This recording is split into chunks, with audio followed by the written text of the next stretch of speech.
전기차의 정의는 내연기관이 아닌 전기를 에너지로 삼아 전기 모터로 구동하는 자동차를 말합니다. 영어로는 일렉트릭 비클의 약자인 EV이며 국제에너지기구 조사에 따르면 기존 내연기관차의 판매량이 점차 감소될 것으로 전망하고 있으며 2030년까지 중국, 유럽, 미국의 전체 시장에서 전기차가 차지하는 평균 점유율은 약 60%까지 증가할 것으로 예상된다고 합니다. 하지만 여러 이유로 전기차에 반감을 갖는 사람들도 많다 보니 오늘은 차량 구매 시 전기차와 내연기관차 중 고민하시는 분들을 위해서 대중적으로 느끼는 전기차의 장단점에 대해 정리해보려고 합니다. 전기차 단점 중 첫 번째는 차량 가격이 높습니다. 초기 비용이 높은 전기차와 하이브리드는 환경 정책으로 전기차 보조금을 지원받을 수 있는데요. 지역별 지자체 보조금과 차량 금액별 지원 보조금이 매년 달라지기도 합니다. 두 번째는 충전소의 부재입니다.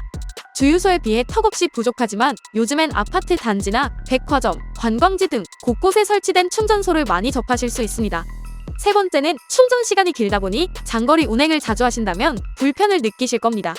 하지만 장거리 주행이 적고 출퇴근이나 단거리 위주로 주행하신다면 이런 단점은 크게 와닿진 않을 것 같습니다. 고속 주행이나 장거리 운행이 잦다면 전기차보다는 하이브리드가 낫겠다. 마지막으로 배터리 성능이 온도나 습도 등 환경 요인의 영향을 받아 성능이 저하될 수 있으며 기술 개발에 따라 성능의 차이가 상당한 편입니다. 내가 아는 단점이 하나 더 있는데. 장점도 정리해볼게요. 첫 번째, 실내 소음이 적습니다. 저는 개인적으로 이 장점을 가장 선호하는데요. 엔진이 없기 때문에 어떻게 보면 당연하지만 각종 구동 소음과 진동이 적어 평소 차량의 소음으로 인한 불편을 느끼신 분들이라면 큰 장점으로 보입니다. 그치만 나를 설레게 하는 건 배기량인걸. 두 번째로는 충전 비용이 매우 저렴하며 평균적으로 한 달간 충전 요금은 5만 원에서 10만 원입니다.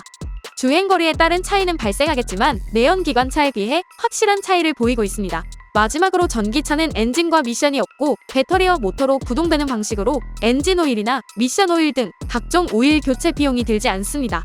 또한 회생제동 장치로 제동되는 전기차는 브레이크 패드 교체 주기가 긴 점도 장점으로 말할 수 있습니다.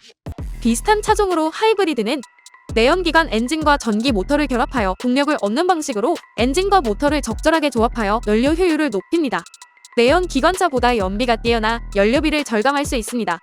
보통 저속에서는 전기 모터, 고속에서는 내연기관으로 작동되며 충전 방식이 아니기 때문에 전기차의 단점을 보완할 수 있습니다. 단점은 전기차와 비슷한데요. 초기 비용이 높으며 현재까지도 많은 인기로 인해 출고 역시 오랜 시간이 걸립니다. 고장 시 수리 비용이 상대적으로 높으며 중고 부품과의 호환성은 낮고 배터리나 모터 쪽에 문제가 생기면 비용이 많이 듭니다. 개인마다 다르기 때문에 어떤 차종이 더 좋다고 할 수는 없으니까 참고만 해줘 형 누나들.